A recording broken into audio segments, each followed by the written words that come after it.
Tonight on the Cooligans, Nutmeg, the puppy, makes his first appearance. So we're really excited to. That's the biggest guest of the show, I think. That's right. Also, Matt Doyle makes his first appearance on the TV show. That also happens. And he talks to us about why you don't want to take your cats off the curtain. I'm not making that up. That and more tonight on the Cooligans!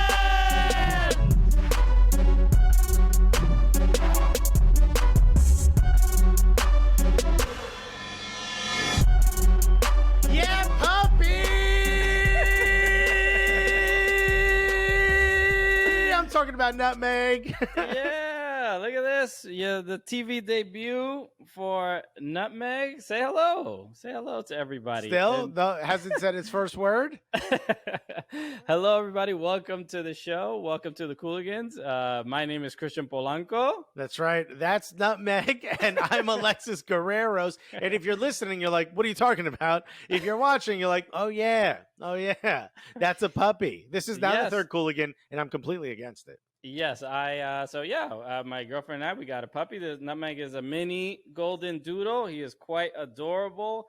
He is biting everything, but right now I think he's a little tired. I think he's a little camera shy. A little camera shy. Doesn't even want to kiss its dad? But no, this has been wild. What a crazy experience. This has been, 2 weeks with a dog? And are you done? Are you over it? I mean, I'll be honest, it's a lot. Okay? Yeah, bro. That's why I refuse. You know what I mean? He is quite adorable, and and he's a new part of our family, the Cooligans family. Okay, well, I refuse. I will not acknowledge him when I see him, you know? So obviously a lot to discuss today. Let me put Nutmeg back in the green room. Where are we going to send him? into the green cage.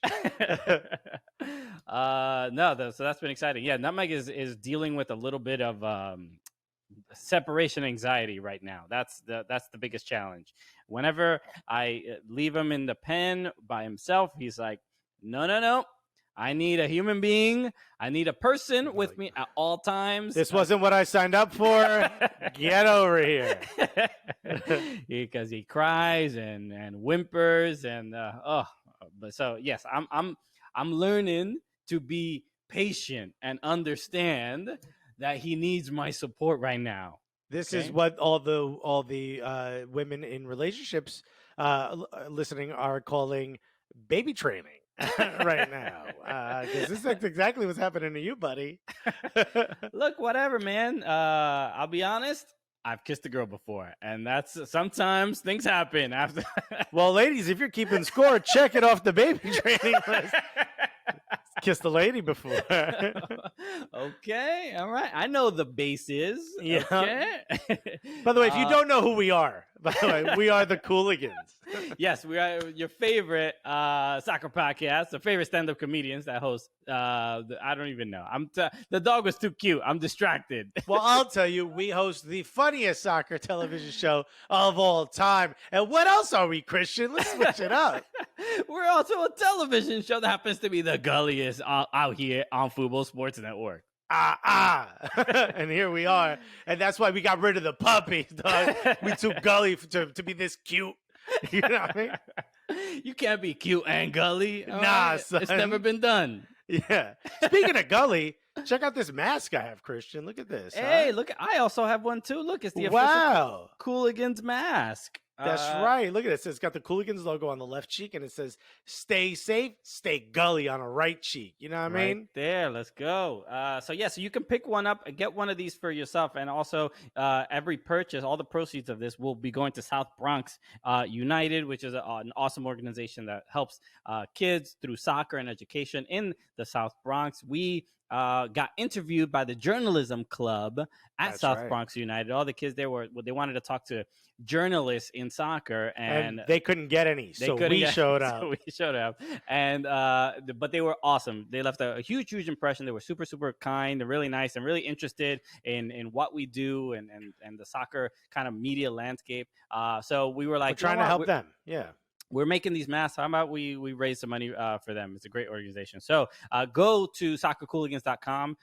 These masks are from Upper 90. They're really, really cool. They're comfortable, high quality. So pick one up at soccercooligans.com. Thank you, Upper 90, for that. Speaking of separation anxiety, by the way, NWSL is probably having some separation anxiety because all the big names, they're going to Europe. Peace, bye. I'm crying in my pen. All right, I'm at LaGuardia Airport whimpering because obviously Alex Morgan announced she's signing with Tottenham. She is leaving. She's taking her baby Charlie to London, to North London. Also, so far, best striker in the Tottenham system right now, Alex Morgan. Let's go. Okay, and she could look at Harry Kane and be like, "You never won a World Cup, huh? That's cute. That's mad cute. Real nice, real nice. Wonder how you got this job, but whatever. Whatever. I guess double standard." Also Manchester United, the women, they're signing Kristen Press and Tobin Heath. Big news. Also, it is an exodus for NWSL. Obviously, I think Rose Lavelle and Sam Mewis. And Sam Mewis, they're both over at Manchester City. So Manchester right now is the new U.S. women's national team camp. And they got four great players in that city. And it's dope that NBC Sports is also airing the Women's Super League matches, so you can watch the games there. And now, there's a little bit of a, the history of these clubs and these rivalries kind of, carries over to the women's game in England. And without a doubt, this will help raise the publicity and notoriety of soccer in England, which I mean, we deal with the sexism, the misogyny to some degree, but in England, it's a whole other level. Brutal. It is just my favorite was Meg Linehan shared Alex Morgan's Tottenham tweet about Alex Morgan signing, and a bunch of dudes were saying, "No one cares, no one cares." She's like, "How could you say no one cares to a tweet that has over 100,000 likes? How could you do that?" It really makes no sense. I mean, look, we have facts, we have numbers. It's literally right below the tweet that people care. That's the cool thing about Twitter. You can figure out who cares about what. Right there. It's so clear. So I'm excited about that. These moves. 'Cause I've been watching some of the Women's Super League games, and it's like they've been entertaining. Yeah, I mean it's the quality is probably just like maybe a tier below NWSL, but you bring in this kind of talent. I'm excited about what it's going to look like. All right, so stick around, everybody, because we have Matthew Doyle of MajorLeagueSoccer.com. He's going to be joining us in a moment. So we'll be right back with Matt Doyle right after this.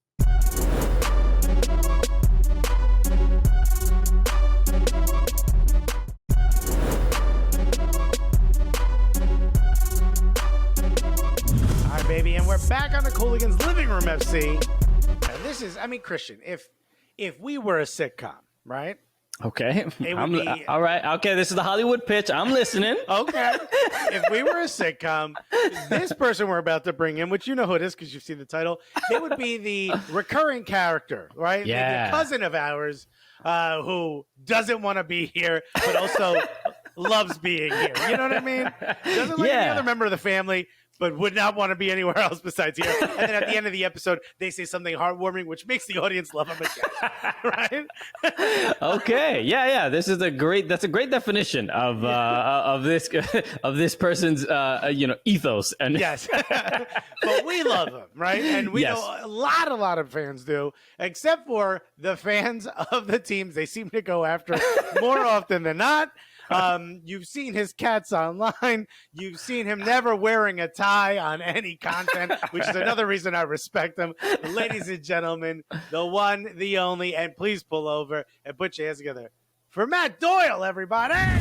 Matty. Oh, boys, that was a good introduction. Let's just scrap the show and let's workshop this sitcom idea, because we all know that's where the money is. Let's make this happen. Buddy, everyone's home. They'll watch it. Okay. Matt Doyle, thank you so much for joining us. It's an honor to finally have you on the television show. We've had you on the podcast a whole bunch, but now you are made. Hollywood is calling. Yeah, well, I mean, I was getting a little upset, right? Because I'd been on the podcast, as you said, a whole bunch, but then you guys get the show, you go big time. Oh, we still text a little bit, we talk on Twitter, but it's been like a year and no invite. So, like, yeah, this is the angry cousin coming back. Might be one of those uncomfortable episodes. We'll have to see how it ends. Nobody can tell. Okay, I can't wait until the second act where we all have to solve a problem together. I guess let's talk about what the year has been since you've been on our show. Not only are we on TV, but also the world has kind of ended. Yeah. How different does this? I mean, does your job really change for everyone who doesn't know who you are? I doubt it. You do a lot of amazing content for MLS, but for the most part, you weren't flying game to game. You were sitting at home, you're watching the game, you're writing articles. That kind of didn't change. Talk to us a little bit about maybe how what you do has changed. The biggest change is that, I mean, we had a studio. We technically still have a studio in Midtown Manhattan, and like every weekend we would be going in there for either Saturday or Sunday night, and we would do like a big wrap-up show. That's gone. We don't do that anymore. Yeah. We're not in the studio for, like you said, make a lot of content. We're not in the studio for that content during the week either. We're doing the same thing that you guys are doing, man. We're trying to make it work remotely. It's been kind of cool because I think we all knew that stuff like this is possible, and we don't have to be as married to the idea of going into the same office or the same studio. Seeing location. Weeby all the time. Yeah. So it's been kind of okay, but at the same time, like, I love my apartment, but I'm sick of my apartment and I need to get out a little bit. Same here. Yeah, for sure. Yeah, there is obviously that human interaction is missing, but it's a strange time because we are stuck at home, and then as MLS was one of the after NWSL was one of the first like sports that made a return, and then not only did it make a return, but it felt like it was on all the time, like in the morning, in the afternoon. So you wake up, you're making yourself a coffee, there's an MLS game on. You're making yourself dinner, MLS game on. You can't sleep at night, MLS game on. I wonder from your perspective, did it feel like this was a pivotal time for MLS to get in front of more eyeballs and to really kind of separate itself and gain some ground as far as the American sports market? I mean, I honestly don't know, because I try not to think of it from like I try not to think of the sport or the league from like that 1,000-foot executive view. I don't want to be the one making those decisions. Those decisions scare me, and trying to figure that out scares me. Like, for me, it was a chance to see soccer again, and I was like obviously really relieved and happy that the bubble worked. Nobody got sick in Orlando who wasn't already sick. That was awesome. Yeah. And it seems like we're seeing it with the NFL too, and even Major League Baseball to a degree, that even now that games are outside of the bubble, people have mostly been safe. Who knew that masks and testing would work? People being responsible. Hey, Matt Doyle, none of that propaganda on this program, right? Certainly not. Don't you dare. Look, the CDC has a gun held to their head, and they say you're wrong. So. Oh, good God. But it was like, for me, it was just a chance to watch soccer again, and it was awesome. And then, as you said, Alexis, it was all the time. It was you wake up at 9 a.m., you have the game at 9, and then you try to take a nap, except you also have to make 2 videos and do a little bit of writing. Oh, and then there's more games on. And you had a month of that, and then you had like a week off, and now there's like 12 games 3 nights a week in MLS right now, and I'm supposed to do tactical analysis, and the tactical analysis for most of these games were, 1, I was too tired to really watch it and pay attention. 2, these 2 teams were too tired to really execute anything. 3, the game was lost on a turnover. A turnover happened because a guy literally fell asleep on the field, and that's how the game was won. Well, now here's the tactical analysis. It's 1,000 degrees, and he's at 5 million%. Okay. Well, it is starting to feel almost like from the MLS staff perspective, there's a lot of teams in this league, and now when you these weekends where you're having 10 to 15 games on, like, how, I mean, you're gonna need an apprentice. You're gonna need an apprentice at some point, man. I mean, They're taking starting like at the halftime of the other. I'm like, I can't watch all. How many? Send me a couple tablets, MLS. No, it feels like that sometimes, and you have to make decisions on what game you're really gonna pay attention to. But it's the change over the past decade. When I started this job in 2010, there were 15 teams. There were 7 games a weekend. That was so. Now what a gig! You're like, there were 7 games. There were 7 games on at the same time on Saturday night. Bro, it's a lot. It is. It's like, I mean, it's more than pretty definitely any other league, but like even during a World Cup, like when there's that peak frenzy. MLS is like, oh, you think that was a lot? No. We're MLS. We're World Cup group stages all the time, every weekend. No, incredibly entertaining. Look, we have to get into a couple of details about a couple teams, coaches, and a lot of other things that are going on in Major League Soccer. So we'll be back with more Matthew Doyle right after this.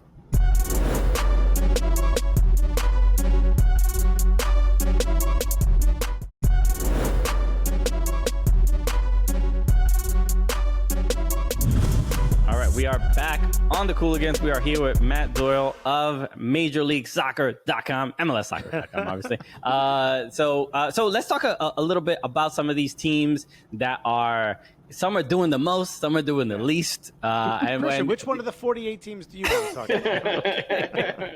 about? No, let's start with the San Jose Earthquakes, right? Because they recently lost very, very badly to the Seattle Sounders, well, 7-1. It was an unbelievable game of like just mistakes and lack of effort, and I understand that there's some fixture congestion and all this other stuff, but there was really no excuse for that kind of performance. But we have to really discuss about Pelado Almeida. What is going on? Because as a neutral for the San Jose Earthquakes, they are an entertaining team. They were very entertaining at the MLS's back tournament. I want them to do well. Why are they not, Matt Doyle?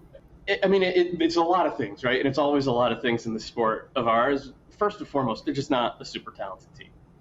They are probably bottom quarter, if not bottom 10% in the league in terms of raw talent on the roster. And then that got worse when they sold Magnus Eriksson, who was their playmaker for the past couple of years. And Magnus Eriksson was never great, but I kind of underrated him because he's the type of guy who's just in the right spots. He stays far enough away from where the ball is to spread the field out, to make it a little bit bigger. And the guys that they've had to replace him are just like running towards the ball like your puppy, just like making everything compressed. They have separation anxiety from the ball. So like the ability for San Jose to make the game big in attack has sort of dwindled over the past month. That's on one side. And then on the other side, defensively, man marking has a very, to me, it has a limited shelf life. Once you get enough film on it, you can figure out how to pick it apart. And Bob Bradley figured it out right away. A couple other coaches last year figured it out over the course of the season. Brian Schmetzer definitely figured it out. Oh, yeah. Oh, that was Jordan Morris. He held the sprint button on Jordan Morris. That's it, right? Jordan Morris is like, no thanks. Please keep your social distance. So I understand why Almeida uses that system, because he had a lot of success both in Argentina and in Liga MX. But if you look at it, that success didn't come in like regular season situations. It came primarily in tournaments. And in tournaments, like the sample size is smaller, so you get the chance to kind of like spring surprises on teams. Over the course of the regular season, that doesn't work. And we saw it last year as well, because after a month, they started playing really good soccer and catching teams out and just winning those individual duels. But down the stretch, they lost like 9 out of 10 games because teams knew what was coming and were able to prepare for it and were able to cut them up. Yeah, I think it was at MLS All-Star. I said to Matt, we were all walking back, and I said to Matt, I was like, clearly, I think San Jose is going to win MLS Cup. And then I explained all the ways that man marking is going to do it. And then Matt looks at me and goes, No, they won't. And that was it. That was the end. That was his analysis. I was like, All right, succinct. It was very clear. You know, last year we had Tommy Thompson on the podcast, and San Jose was probably about like 8 points out of in a playoff position. They were pretty much set, but they were probably like 6 or 7 games to go, and I very arrogantly, I was trying to compliment him. I'm like, Tommy, good luck in the playoffs. Yeah. Last game of the season, what happened? They missed the playoffs. I'm like, all right, I learned my lesson. Do not, until they have absolutely guaranteed it, do not congratulate anybody on making any sort of accomplishment or anything like that. Let's head east a little bit, because Red Bulls are a very frustrating team if you're a fan of theirs, for sure. But for those of us who aren't fans of the team, just watching them, they seem like they're a team that's difficult to beat, and they seem like a team that is well put together. But there just seems to be something missing, and then they go ahead and fire Chris Armas, which their fans were very happy about, right? They were very frustrated because he wasn't, he wasn't living up to the Jesse Marsh, I guess, standard. But Kaku seems like he's playing out of position. Who's the striker? They got this new GM. What's happening at Red Bull? It's definitely a transition out of that, what was essentially the Jesse Marsh era. And Jesse was the first coach to bring a real modern press to MLS in 2015. Had a lot of success with that over the course of 3.5 years, 2 supporter shields. Obviously, putting Tyler Adams into the Bundesliga for RB Leipzig. He checked all the boxes. The one box he didn't check was winning a cup. And whether it was MLS Cup or CCL or US Open Cup, every time they got into those moments, they would face a team, put them under pressure, compress them into their own and just never find the goal. And Chris Armas came in and said, we got to have a plan B. It can't just be pressing all the time. And the plan B was supposed to be able to use the ball a little more, to be able to get a team that's packed in front of goal and bring them out a little bit and hit in behind. And it never happened. And I think the big criticism for Chris Armas is not that was a bad idea, because I think that was actually a good idea. The big criticism is that while that was happening, one, they lost their identity in terms of being able to press that well, and two, none of the guys on the team improved. Like you could criticize a lot of things about a lot of coaches, but if you look at some of the guys who are struggling, well, are the young players getting better? Yes. Okay, he has a plan then. Are the veterans living up to their billing? Yes. Okay, he has. With Red Bull, there's not one player on that roster. Kaku in 2018 was arguably best 11 caliber. By the end of Chris Armas' tenure, he's a sub. Like you look at Christian Caceres, who they got at an 18-year-old, he's 20 now, and he's basically the same player. And you go on down that list. And I think that, beyond almost anything else, is where the disconnect was, because look, Red Bull is not going to be a big spending team. They're not going to go out there and be the Galaxy. They've made that clear at this point. So they need to have a manager who can take young players or take diamonds in the rough, like what Jesse Marsh did, and turn them into stars. And there was just no indication that was going to happen under Chris Armas. But even to get rid of, maybe you understand Luis Robles, but BWP and seeing them both kind of still do pretty well, still have a lot to offer. It seems like that transition to or the plan to move forward without them didn't really have anyone in place that could maybe tactically they could replace those guys as far as of what they do on the pitch, but like the leadership, I don't really see it anymore, or I don't see it clearly. I don't know who that is anymore. I mean, he's probably the most accomplished field player in MLS at this point that's left on the run, other than Aaron Long. And Aaron Long has not been the same guy for the Red Bulls over the past year and a half that he was in 2017 and 2018. And this is where it goes beyond Chris Armas, right? This is the other gripe that I think Red Bulls fans have, is like, Jesse Marsh was a great coach. Jesse Marsh also had a top 5 center forward in BWP. He had a top 5 playmaker in Sasha Kleshtin. He had a top 5 D-mid in Dax McCarty,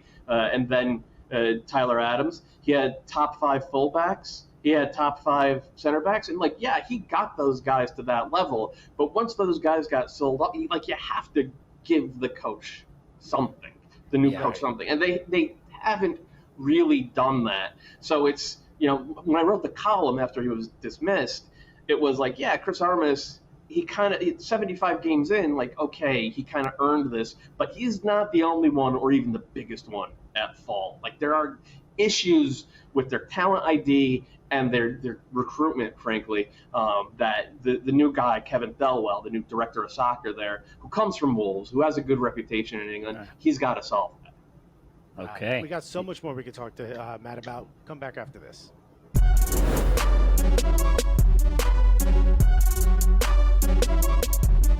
I'm Derek Etienne Jr., and I kicked it with my guys, the Cooligans.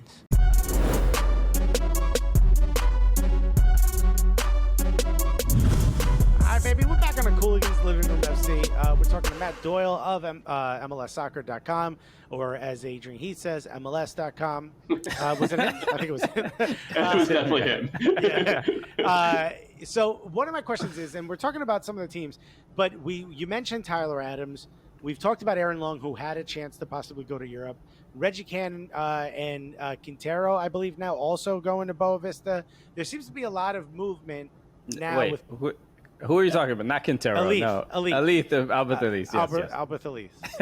So if you look at, a lot of players are now moving over to Europe, and it seems to be that sort of that promise of MLS becoming a selling league is starting to come to fruition, right? Especially in a non-selling market. What do those changes mean for MLS? On the business side, we know that's probably a positive, but on the field, are we going to see sort of an era of even more youth coming through? Is this going to be maybe pushing youth a little bit quicker onto the first team? What do you see coming forward?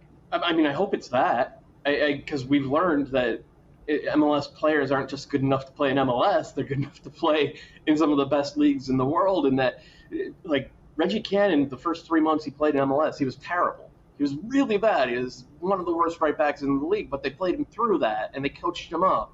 And now they're literally cashing in on that. So it's a revenue stream, but it's also proof of concept in the ability to play guys like that. And Dallas, because of their academy and because of their club ethos, they sold Reggie Cannon for $3 million plus, add-ons if he gets sold again, which he will. And then they plugged in Brian Reynolds, a 19-year-old right back from their academy.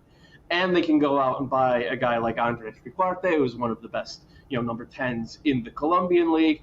And, all MLS teams now, I mean, you guys, your NYCFC fans, you know that they're always scouting South America, especially to bring in good young players. So I do think that that's the era that we're looking like. There's always going to be room for a David Villa or a Gonzalo Higuain, right? But the era that we're looking at is to pair those players with really good young talents, primarily from the Americas. And it's going to put a lot of pressure on managers and GMs and club infrastructure to make sure that those types of investments pay off in the end, with playing time, with development, and then with having the network to sell these guys to, whether it's a Lille or a Wolfsburg or, a Napoli or something like that.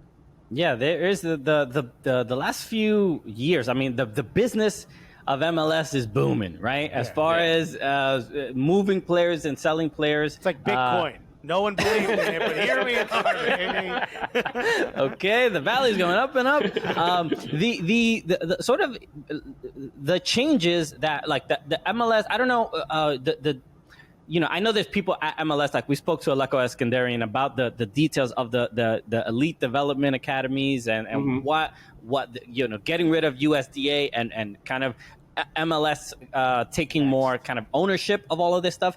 What is, as far as the biggest differences and what that change will mean for actual first team players, what do you think is like sort of that future of those development academies for MLS, and what does it mean on a practical level on getting better talent and then also moving those players to other?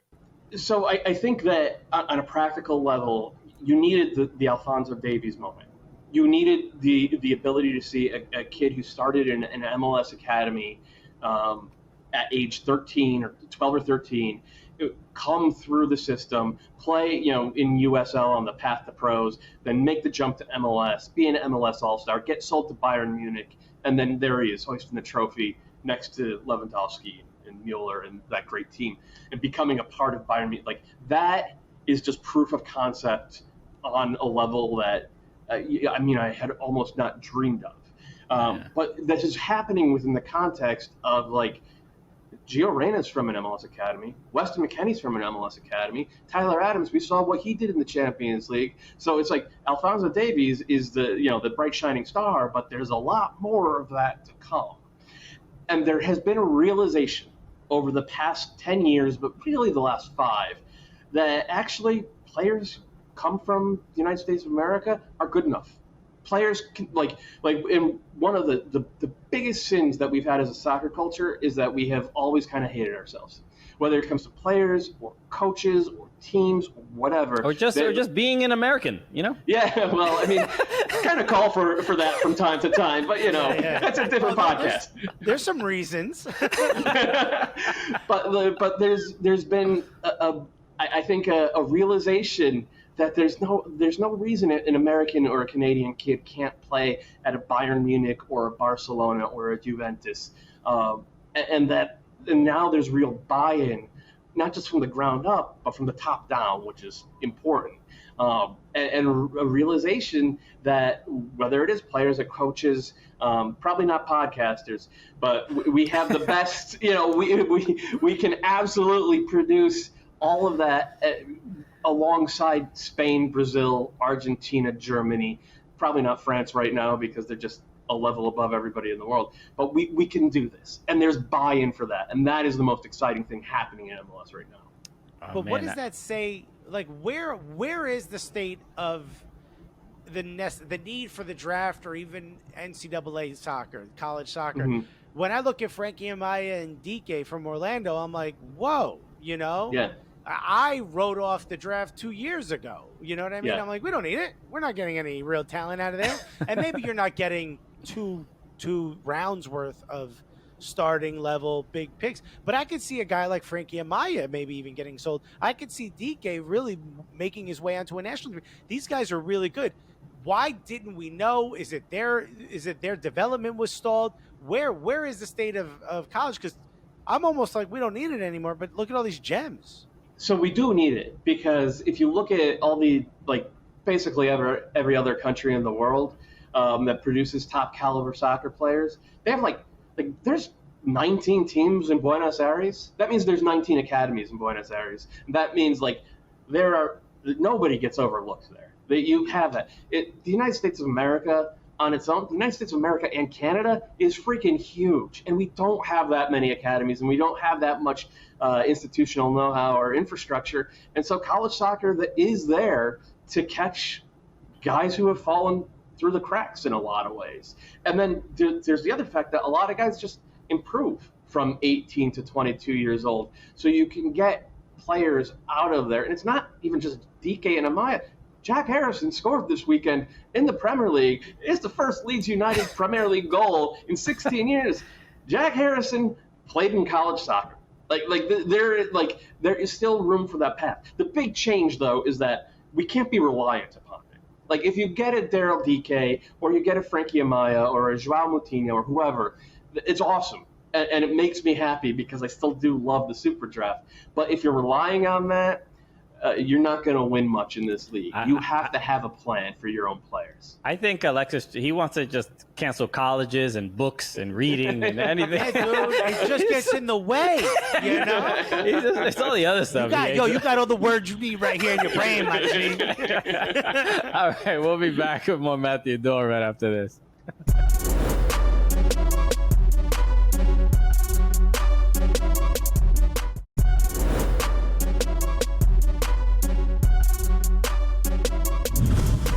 Welcome back to the Cooligans. We are still here with Matt Doyle of MLS. And we have some Gully Squad questions, okay? Our supporters group. Yes, and also remember, if you'd like to join Gully Squad, go to soccercooligans.com for all the info, okay? You want to ask a question? Join Gully Squad. What are you doing? Stop wasting time. Exactly. So, you know what? We have a question first from Chad Benty, who is a Minnesota United supporter. You are rocking I believe that's the Black Heart shirt. Yeah. Great bar. Shout out to Wes. Wes, yes. So this from Chad Benton. He says, honest opinion, Who is your least favorite club in Major League Soccer? I know this is probably a difficult answer. I don't want to put too much pressure on you. It's like asking who's your favorite child. You know what I mean? Yeah. So you have no idea how many names just scroll through. Let's say who's the most frustrating right now? Maybe Chad Benty, Minnesota United supporter. Because he asked the question, it might be Minnesota United. Who knows? You guys know I'm not going to answer that question. Yeah. I love it. I love all 26 MLS clubs exactly equally. Perfect. Great answer. Sure, that was completely obvious. We got a question from Andrew Johnson. He's got 3 questions. I want to ask the third one first because I don't have a cat, so I don't know. He says, I have a cat that climbs the curtains. Any suggestions? My suggestion would be to weaken the curtains so they fall, and you can look at the cat and be like, see? You messed up. Yeah, cats don't learn like that, though. My suggestion would be to film it and then to go viral, because you got to monetize these days. That's what the home economy is all about. And then turn your cat into a viral star, retire at 35, live the rest of your life on a beach. Dude, this is why he's in the sitcom. That's a good point. we knew we cast it appropriately. Okay. It's interesting because I just got a dog, obviously, right? We were talking about Nutmeg earlier. I'm not in the mode of like, let me post pictures of the dog. Yeah. I'm not that person yet. You're getting shamed for it online already. That's what I was going to point out. Somebody Christine Cupo just pointed out. She said, we haven't seen any Nutmeg photos in 2 days. Did we do something wrong? Okay. Wow. Are you just going to shame me? This is your responsibility now. You presented your pet online. It is now a member of the community. And it doesn't have opposable thumbs. It can't take its own selfie. This is your job now.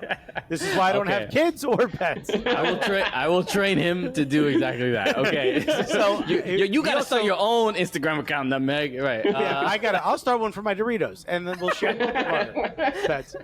He also wants to know, this is Andrew Johnson still wants to know, beard oil or all natural, but he also said, who is the best number in MLS and why is it Darlington Nagby? Oh boy. So I actually use a little bit of oil, and sometimes I have to use a little bit of wax, because this is, like, I'm Lebanese, so if I don't tame this will just go everywhere. It can get out of hand and get me kicked off of flights. Best number 8. Yeah, right. The best number 8 in MLS. That's a really good question. Nagby's up there, and he's certainly had his moments over the past year, and I'll just be nice and say, yeah, Darlington Nagby. But I reserve the right to change my mind on a future episode of the sitcom we're all on. Yeah. Is Columbus Crew for real? Yeah. I don't think they're lockdown favorites or anything. They've played Cincinnati 75 times this year, so of course they're going to have a lot of wins. Scheduling has been drunk, huh? But we also saw them struggle real bad against Minnesota United in the MLS's back tournament when Adrian Heath made a really good tactical choice and had Hassani Dotson just sit on Darlington Nagby the entire game and not allow Nagby to dictate the game. So there are ways you can take this team out of their rhythm, but they're fun, man. They're a fun and really good team, and it shouldn't surprise anybody if they're holding a trophy at the end of this year.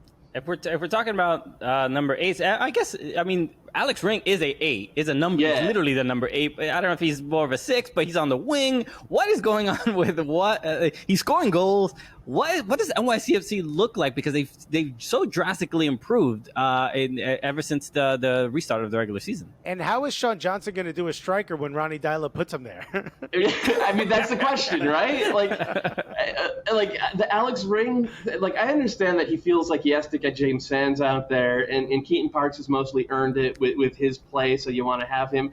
But then playing Alex Ring at left winger, like, yeah, he scored a goal, but did you watch that performance? He had no idea what he was doing on the left wing. And I think NYCFC are getting results, right? 4 wins in 5. I think they're 4-1-0, 13 points from their last 15 games. They have a lot of talent. I think they're getting results from their talent, not from necessarily how they're playing or from their system. Because if you compare them to what they were most of the last 4 seasons, it's a different team, and it's not as good. Okay. So we got this question from Thorin Svensson. He said, if you were given $100 million to never make a "that's so Metro" joke, do you think you could do it? Yeah. Oh yeah. For sure. I could do anything for $100 million. Like you gotta dream bigger, buddy. Come on. $100 million. He's Kanye's running mate. Right. We got more with Matt Doyle.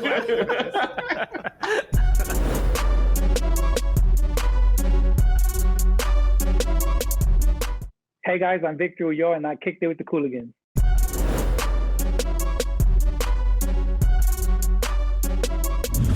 All right, baby, we're back on the Cooligans Living Room FC. Obviously, we're here with Matt Doyle of Major League Soccer. Again, Gully Squad questions. Shouts to Gully Squad. If you want to ask a question, join Gully Squad. This is Mike Thomas, a Philadelphia Union fan, but he doesn't ask a question about the Union. He wants to know, when it comes to relevance, which peer group does Matt think is more important for MLS to progress in? Is it the group of top European soccer leagues or the group of Big Four American sports leagues, being Major League Baseball, NBA, NHL, and NFL? That's a really good question. I had never considered it in those terms. My heart says biggest European soccer leagues. Like I want it, or even like let's just get to the same level as Liga MX in terms of what the populace in the Americas thinks about MLS, and I think we're pretty close to that at this point. But I think the reality is that we're talking network TV money. We're talking, the NBA or NFL style TV deal. If we get that Big Four relevance here in the United States, I think my salary would quadruple. So that's okay. That's incentive to get things going. Yeah. What are we doing today, Donnie? I give the D-row.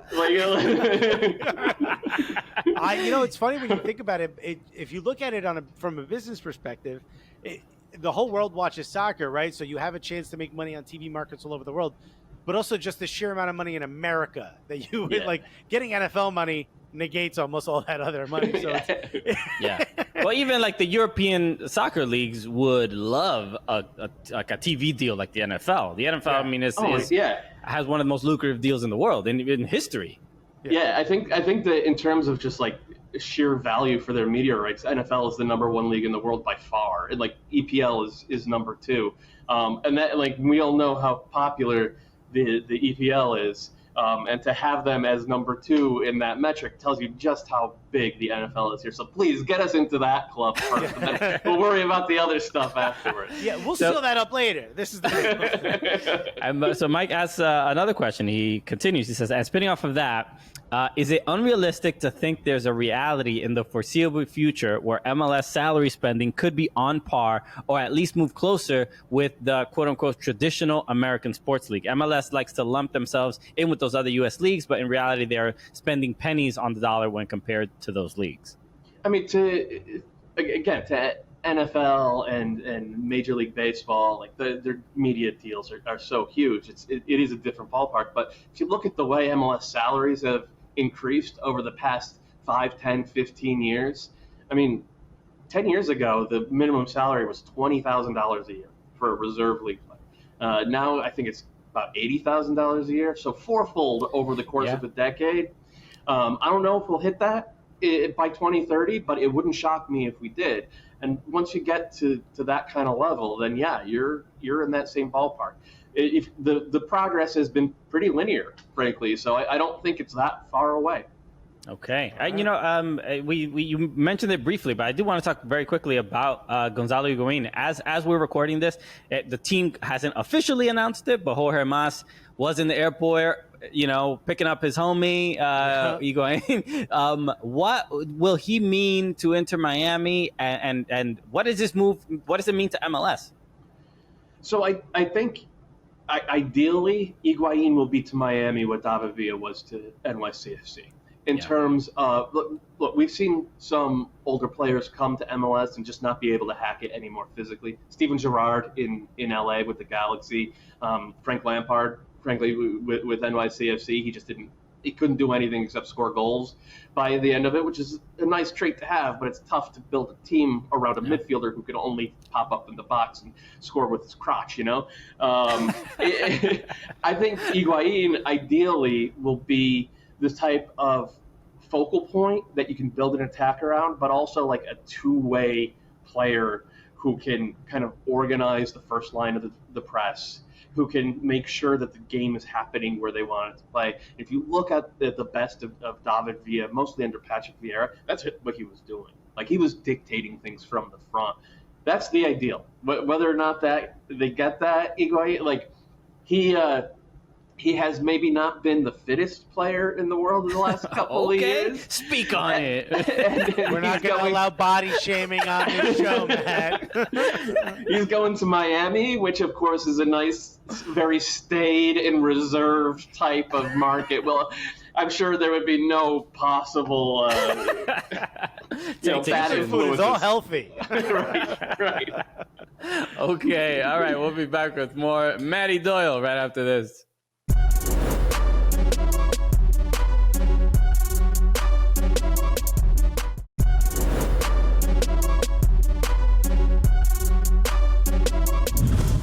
Thank you again to Matthew Doyle for joining us today, making his Cooligans television debut. Long overdue, but completely intentional. Okay.